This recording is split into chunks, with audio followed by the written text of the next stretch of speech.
Karthik.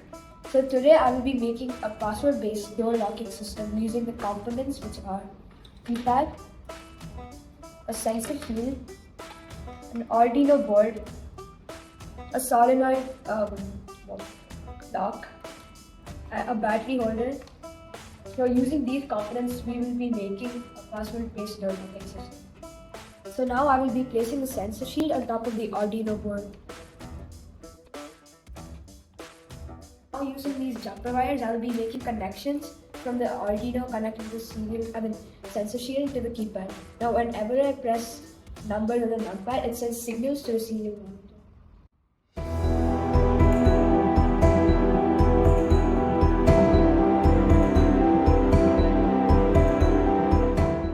So I will be pressing the numbers on the numpad, which will display in the LCD and tell me if the password is correct or not. 872 hashtag to enter. Incorrect password. Now it'll ask me to enter again. 9110 hashtag password's correct. Today I made this password door locking box where all the components are inside and you can only see the keypad and the LCD monitor.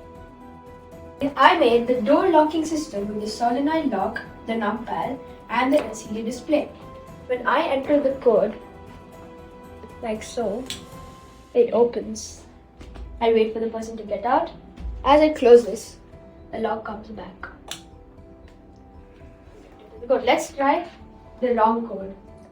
4563. Correct, and the door. Thank you. I am going to be placing this over here. There we go.